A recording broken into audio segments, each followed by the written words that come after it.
May mga hindi magkakatugma sa mga pahayag ng mga player at coach na humarap sa investigasyon sa pagkamatay ng dalawang player ng Ateneo sa Aurora.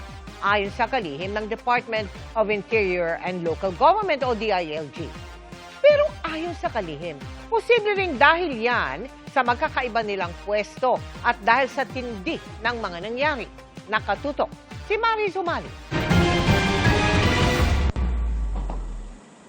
Bago pang mas-cite and contempt lalo't di niya sinipot ang unang sabina sa kanya nitong Lunes, humarap na si resigned Ateneo coach Tab Baldwin sa Criminal Investigation and Detection Group ng Pulisya o CIDG kanina.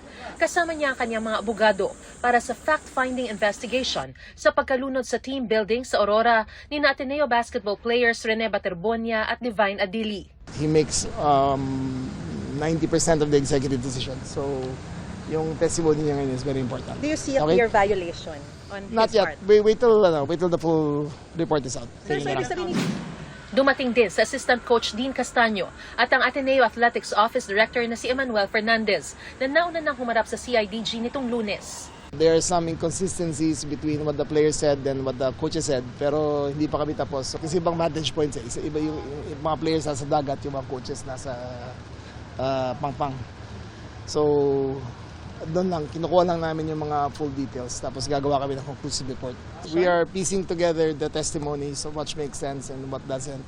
Sinusubukan pang makuha ng CIDG ang buong drone video ng rescue operation na kuha mismo ni Baldwin at kanyang assistant coach, bukod pa sa drone shot ng resort. Yung kita Baldwin, parang 2 minutes lang at the confusion with all, tas nag-fail yung drone niya. Pero yung the resort, I think, put up another drone and we're going to try to get footage. Nauna nang sinabi ni Secretary Remulla na sa Martes na nila isusumite sa DOJ ang buong investigation report at rekomendasyon ng CIDG kung sino ang dapat kasuhan.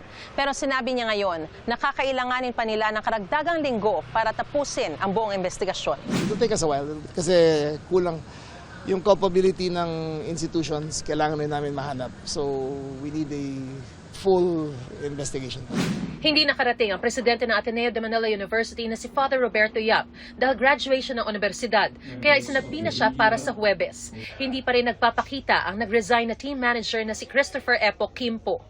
Si Assistant Coach Castaño naman pagkatapos sa CIDG ay humarap din sa National Bureau of Investigation o NBI. We came here today to submit our affidavit, the affidavit of our client, Assistant Coach Dean Castaño. So, well, it's our way of also for him also to show that he's willing to cooperate with the authorities. Dumating din sa NBI ang abogado ng Ateneo na kumakatawan kay Father Yap.